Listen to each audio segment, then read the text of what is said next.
Jordan Armstrong. Hello. Cheers. Cheers. Welcome to the Reiber session. Thank you. I'm this very is actually, excited. I know, this is kind of a cool, I don't know, I was on a walk actually like a week ago, and I was just walking up here and I thought this would actually be a really cool place to host an interview. And then you and I were kind of talking about doing something, and all of a sudden I was like, oh, wait a minute, this would be the perfect place to have Jordan. And so I guess I'm curious, like, I was asking you in Nashville if there's like a special spot or something like that you wanted to do it, and you said no, and that was kind of interesting to me. And that's where I decided I'd start the interview is there not a special place in Nashville for you? It's just interesting for me. I was raised on the ocean, and like that is my place. So finding something that replicates the feeling I get when I go to the ocean in Nashville has been difficult for me. So I've been like on this journey of trying to find my place in nature here, or like my escape, because the ocean, like I live on the South Shore of Massachusetts. There's this lighthouse, it's a cliff, you go out and like all you can see is sea. And I always say it freaks me out to some degree to live here and be landlocked, because like if the world's ending, I would think runs the ocean. Where do we run here? We're running to land. Right. So, the Cumberland River. I just haven't found exactly. I'm like these water in here, like they're not going anywhere. I don't know about wings. I'm not trying to offend Well, the Great anybody, Lakes, I guess those like, don't do it for you? Where's the water going? It's just all in one big circle. Well, the Great Lakes, the water goes to the ocean, but no, I see what you're saying. It's interesting. So growing up in Michigan and then lived Which in I've New heard Orleans. Michigan's beautiful. I can't speak on it. I've never been there. Well, eventually you got to get up there. It is really nice. And so lived up there for a while, and then New Orleans, and then New York. So this is my first landlocked city, and I do got to tell you, it's weird. It's uncomfortable. It's weird. It's like something I'm like playing around with writing about. Oh, really? How so? I wrote a line, well, it had to do with men, because I also think like I come from the Northeast, very sarcastic region of this country, and it's very dry humor, and I think sometimes when I'm trying to show like affectionate, funny, whatever, it comes across like offensive. So my line was like, my humor gets lost in the landlock. Oh, really? That's a good line. So I'm just trying to figure out my place here. I think there is a place, and I think we're like East, West Coast, like everyone's invading Nashville. So that's true. It's all transplants, and you and I, we're part of the problem, because you're from Boston. not Boston. To be specific about where in the East Coast. We are part of the problem. I know. I meet, like, out of all the people I meet, probably 60% of them are not from Nashville. Totally. Even more. Everyone calls people actually from here unicorns, which I think is really interesting. Isn't that great? I'll be like out at a gig, I'll be some event, and we'll meet someone who actually grew up in Nashville, and they're the unicorn. And I'm like, that makes no sense. You grew up here. And they're like, it's so different, and I totally appreciate that, because I think people are coming in and changing what you've always known. That's an uncomfortable feeling. How long have you been here now? It's a really long story. I was telling them I went to Belmont as a freshman, but I transferred within my first semester. It just was not the perfect fit for me. And I think as a songwriter, if you don't feel like you can express yourself, it's going to be hard to develop as a songwriter. Which is funny, because you feel like a lot of songwriters would feel like that Belmont's a great fit. Totally. I think I came in and it was just like a shock for me. Culturally, it just wasn't what I was used to. And I think with anything, like if I'd stuck with it, I would have found my path, my journey. And I know plenty of people I was with that like had really successful times at Belmont. But I transferred to Berklee College of Music, which I hadn't like wanted to go to an all music school. That really freaked me out. Music was something I like did very quietly like my whole life. It was always a huge part of who I am, but like I didn't discuss it really. I played soccer, I played basketball. That was like fellow soccer player. Let's go. I was a goalie. That's like the weirdest thing ever. But like my mom likes to tell the story that at practice I was like, I'll be goalie, and I sat down and I would sing and I would pick flowers, and then I like couldn't play on the field, but all my friends were playing soccer, so I'm like, I'm screwed now. I'm a goalie. Like I just got to go into it. Goalies are a rare breed. Everyone and needs it's also, I think it like speaks to my ego as an artist. Like I wanted to be in the most like mentally challenging position, and like when a ball goes past you, like you're the person everyone looks at. It doesn't matter that there's 12 other people on the field. True. It's only you. So like I think that speaks to what I'm doing right now as a career anyways. But I went to Berklee. COVID, so much fun. College at home. I was living with my parents. And then March of 2022, I moved here again But a week after moving here, I had a grand mal seizure, and I was diagnosed with epilepsy. Wow. So I lost my license for like 6 months. Yeah. I had to go on medication, all this stuff. So I moved back to Boston because Nashville doesn't really have public transportation. And when you don't have a license, that's like, it's hard, especially I feel as a female, like Ubering, it's a lot of money and it's not always safe to be alone in Uber by yourself. So it was like, I got here, I went back, and now I'm thinking third time's a charm. So we had Belmont, we had March, now I came back January 2023. Nice. And you know, it's been good. Nice. It's been good. Do you see yourself being in Nashville kind of like long term now? Or is it kind of wherever you feel like your heart takes you? Yeah, I mean, I think a big part of my heart is on the East Coast, totally. And I struggle with that because I come from such a big family and everyone's so amazing. Like not being around that is a big sacrifice. So it's like that balancing act. But you know, my favorite songwriter in Nashville is Lori McKenna, and she didn't really like hit any stride or anything until she was in her later 20s. Like she had kids, she was living in Massachusetts, and she had her song was heard by Faith Hill, and her career just kind of took off, and that's cool. She was able to like do a life in Massachusetts and a life in Nashville, and I think that's possible totally in this age. There's so much we can do. I don't like to limit myself, you know, like in the future, like I want family, I want singing, I want career, I want songwriting. 100%. So yeah, but I love Nashville, and I think it's like such a welcoming community. It is, actually. I moved here back in April, and I'd been here a couple of times to visit, but like everyone's welcoming. Everyone's, you know, you go to a little dive bar or whatever on the corner, and everyone's like, oh, you just got here? Well, every Wednesdays we do this thing. I'm like, oh, okay, I'll come by. They're like, yeah, welcome. I'm like, this did and not it's like happen nobody's when I so lived in New precious York. about their connections. Yeah. Which I think like in New York and LA, even like when I was at Berkeley, people don't want to share their connections. Yeah, and which is like, it's hard because we're in an industry where like any edge you have is an edge you want to take. But you're also not gonna like, I think Nashville's really proof in the pudding is like a lot of these people that become the biggest songwriters in Nashville, they're writing with their friends that they met if you went to Belmont. They met just like by going to a writer's round and saying, hey, here's my number, let's write. You don't know who anybody's gonna be, and I think Nashville really embraces that.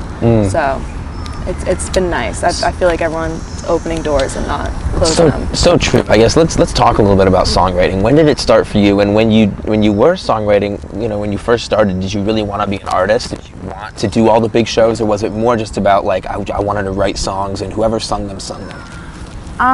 I mean, I joke that like I came out of the womb singing, and I came into this world just like with this presence and like need to perform. I was like such a loud child, could not be controlled, and as soon as I could put words together, I was like making my own melodies, writing my own songs. Not any of it good, but but it was still, a very natural instinct to me. And artistry especially, I think the only time I've struggled with being an artist is as I've aged. Just like it's hard, you know, to constantly be putting yourself out there to criticism, to the world. It is. And that's when it becomes difficult, is like you're making sacrifices for this career when there's no like direct path, or like nobody can really tell you what to do.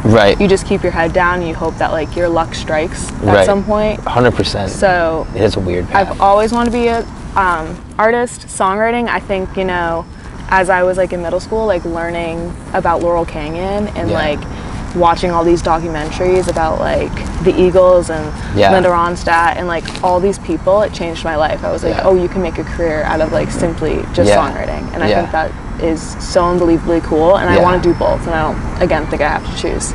No, you don't have to choose. I think that's something cool that I realized when I started to study music. Like you know, a lot of my favorite artists wrote songs from my other favorite artists. Didn't even realize it. Especially in this town. I mean, like usually a record deal comes with a publishing deal, which is like really interesting and cool. And I mean, so many of my friends, like they just are grinding down the road of like songwriting and being an artist. Let's talk a little bit about some of the music that you have released. Because I was listening to it a ton past couple weeks, and we were just talking about it before we started. My favorite is When the Summer Ends. But, you know, kind of from beginning to end, the first song you put out, Bubble, right? That was kind of like... I mean, what I have out in the world right now is like a mixed bag, I feel like, of who I've been, who I was at school, who I am now. So it's hard because you want people to get a good idea of you so that they become a fan, they listen to you. But Bubble was like my first song I ever released, you know. It was exciting to put myself out there in the world to like people who have known me, people who don't know me, like and be like, I sing, I write, I go to Berkeley, because like I said, like it was not something I really discussed growing up. So like when I released that song, a lot of people were shocked and like, what is this? Like I didn't know you did this. Right.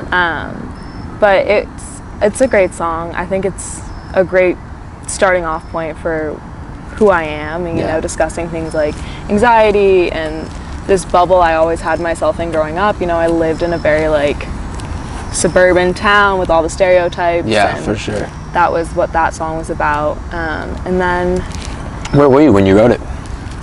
I was in my second semester at Berkeley. Yeah. I'd written 2 parts of the song separately. I'd written the pre-chorus like on a separate day. It was just something I'd been hanging on to, I loved, but I didn't know how to put it in a song.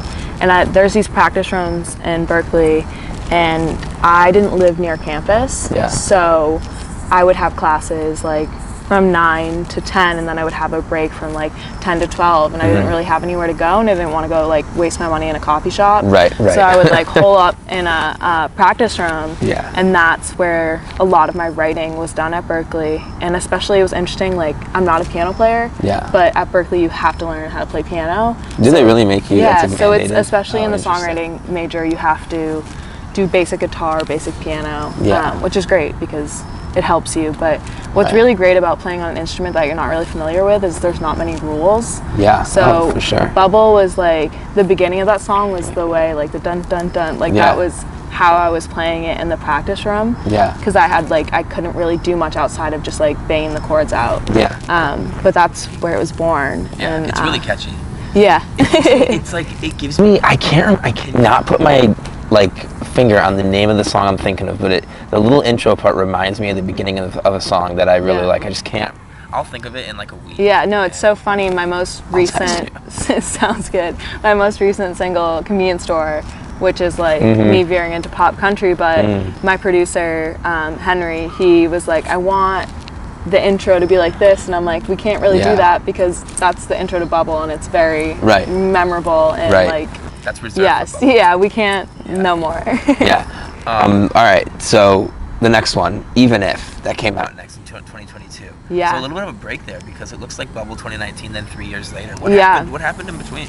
I was just in an interesting space. I think it's really hard to know who you are at this age. I mean, I'm 23 right now, but like from like 18 through, I'm assuming the rest of your 20s, it's like just constantly evolving and changing. And being at Berkeley and being in like a competitive world like that, where you're listening to all different people's music, they're like, people are excited about certain people, and you're like, is that what I should be doing?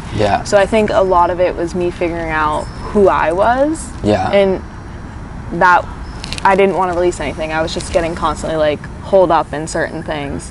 But when Even If came out, I think it's really representative of like being at Berkeley, writing in like hit 100 classes that we call them, so like pop-based classes, and you're writing for billboards, so it's very like, you have 2 minutes 20 seconds, you got to fit it all in, it's got to be catchy, you got to grab attention, and like that's that. So I think that's where Even If was born, and I love Even If, but it was definitely a spot in time in my artistry where I wasn't like quite sure of who I was, and I was holding on to something like a formula almost.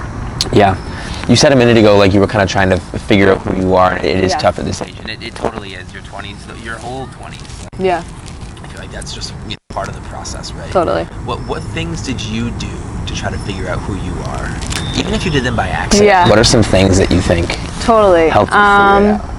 I mean, it was hard for me. When I went home for COVID, I never went back to Boston for school. I like stayed with my parents. All my friends from Berkeley, they didn't come back. We were like a very strict school when it came to COVID, so it was like I had friends, all my friends went back to school. And they like, Berkeley's not really a campus, it's like a street in Boston, and we have buildings. So they can't really contain us. So my friends who were going back to small schools that had campuses, I was just like left on my own little island. and it was like a lot of weekends by myself, Right. with my parents, which like now looking back, I'm grateful for that time Right. I have with my parents.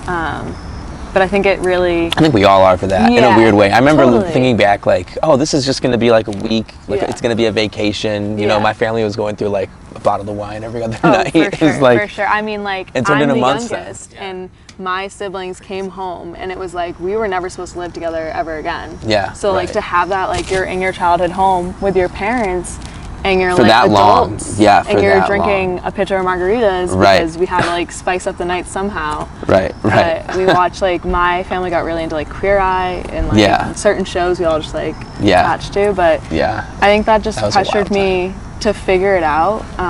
yeah. But I again, I don't know that I can say that I know who I am.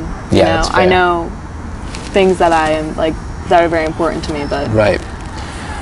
I think, the whole figuring out who you are thing is interesting. My favorite artists are the ones that can, you know, really like paint a picture of what that process is for them. I think, and it's the storytellers. You know, Yeah. like obviously people like Eminem do it really well and things like Yeah. that. But I think you do it well too, and I think that kind of leads us into When the Summer Ends, because this is kind of my favorite one, and it's a little bit more of a ballad in my opinion. But talk about how you wrote this one, and maybe Yeah. like, were you in a different headspace when you wrote it? Because it kind of feels a little bit different than the first two songs, totally, I was to me at least. completely by myself. You know, really outside of the Berkeley bubble. I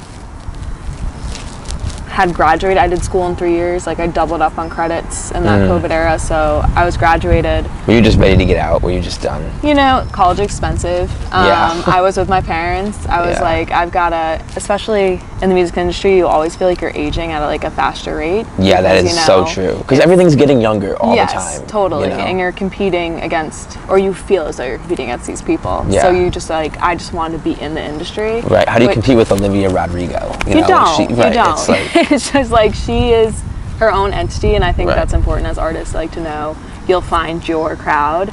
Very true. And nobody can be you, which is your own superpower. But when the summer ends, I was by myself on my guitar.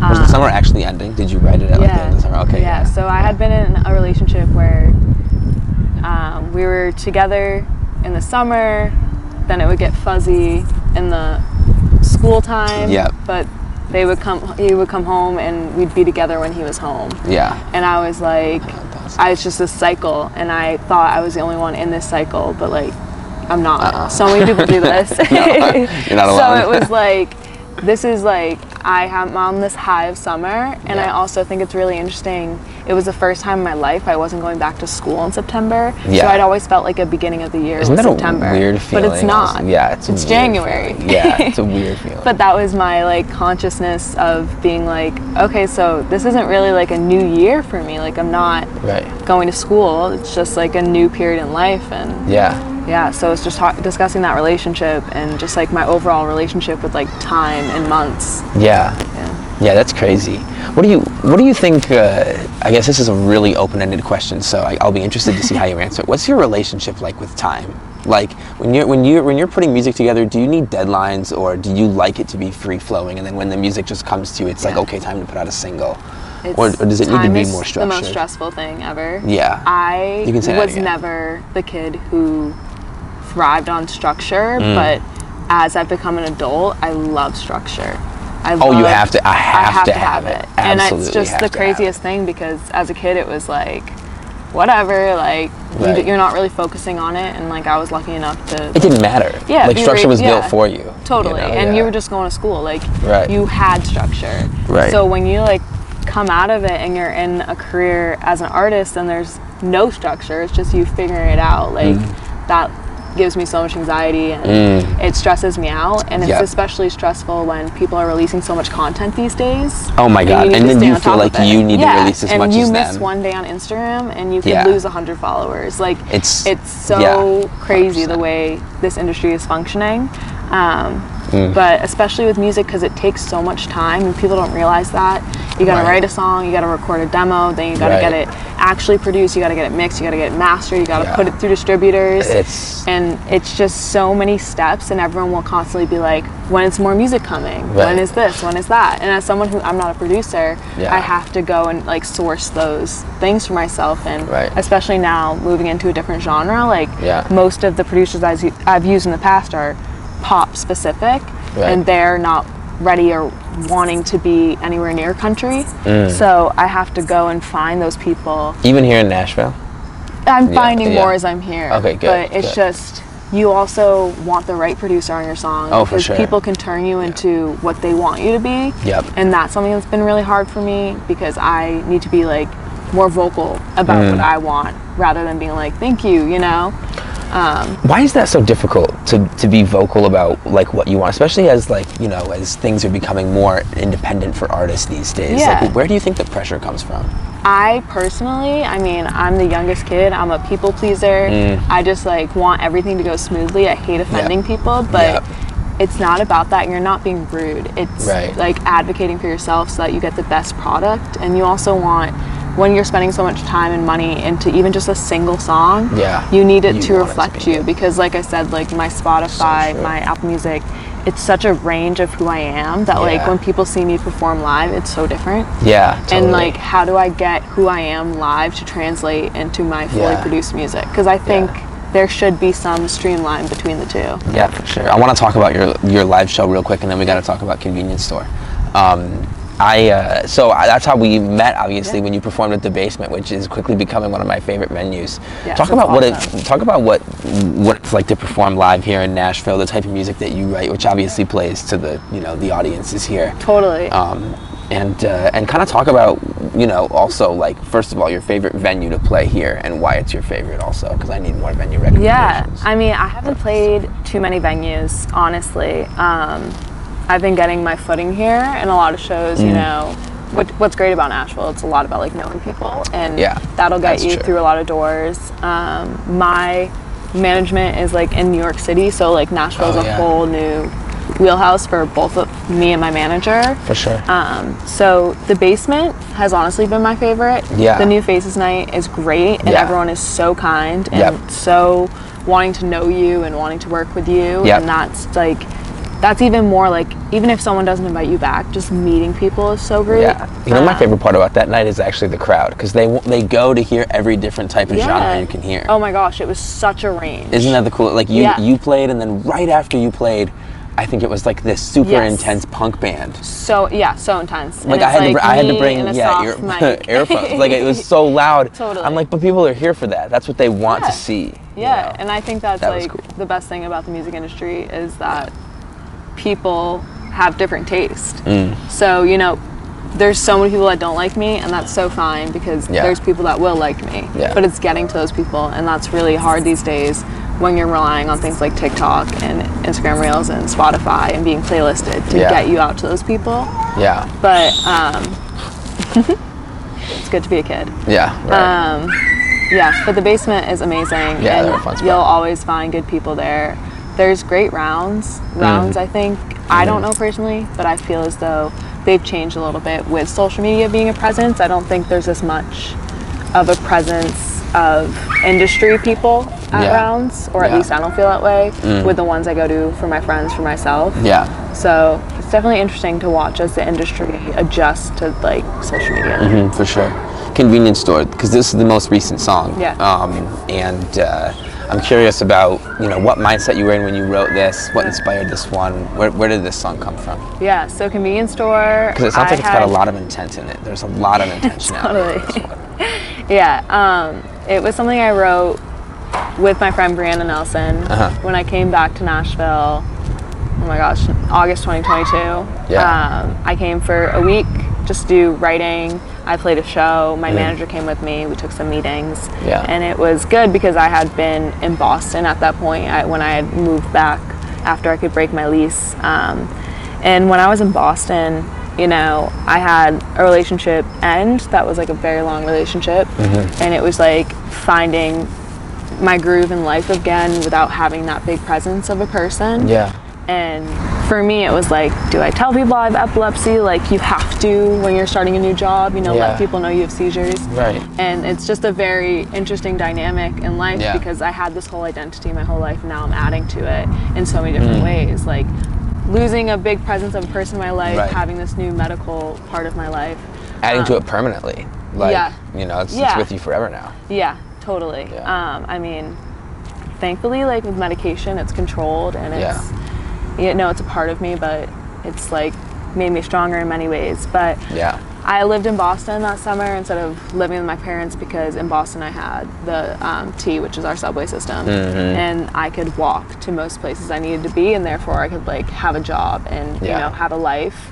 And in Boston, you know, there's corner stores like there are in New York City, and you walk past them, and you know, I would stop in them every now and then to like just grab a bottle of wine or grab something, and it was like always on my mind that it was just in this radius of what like I could control, like this is what's near me, and that therefore that's how I'm living my life. But if you had the whole world at your fingertips, like how would you live your life? Where would you shop? You know, and that idea of convenience really stuck with me, especially coming out of a relationship where it was distance, and therefore like that was a determining factor of like how, whether or not it worked out. So when I was with Brianna, we started writing a song. We got like halfway through it, and then I was talking to her about convenience store, and within like 2 hours we had written the song. I was staying in an Airbnb with my manager, and she came back, and I had like the song fully done, and she was like, that was her first experience like around songwriters, which like I think people can be like surprised by like what we can do in a time limit, but that's cool. It's definitely got a lot of intent, but it's funny. It's fun. It's funny because like I think there's a line in the song, you're gonna have to correct me, but it's like walking a certain distance to the store ain't so convenient or something like that. Right? What's the line? She's around the block, she's got half the things you need in stock, because driving more than 30 minutes turns out that just ain't convenient. Was that kind of part of, you said I mean, transportation and walking, was that part of totally. I mean, when somebody's there, it's easier. You're seeing them every day. They're in your vicinity, they're with your friends, and 100%. You know what, like whoever you find, that could be your person. But for me, on my side of things, it was like, at that point I had been in Nashville, I was 1,000 miles away, versus like in college, we were like an hour away. And it's just like whether or not somebody wants to make that effort. And they didn't, and that's convenience. There it is. It's getting dark out, so we might be wrapping up soon. But what are you looking forward to the most, I think, like in your artist career? And I know that you said you had some music coming out soon.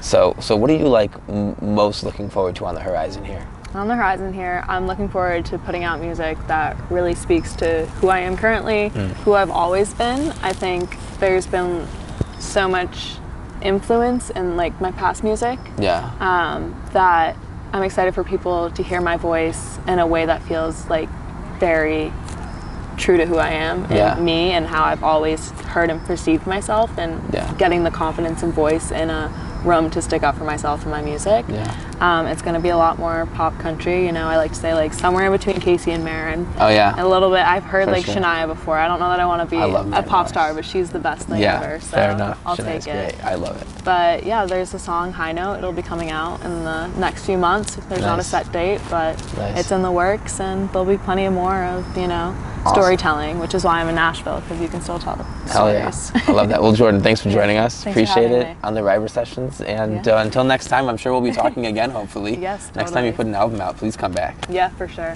For sure. I love that. All right, thanks, Jordan. Thanks, guys. All good? Beautiful.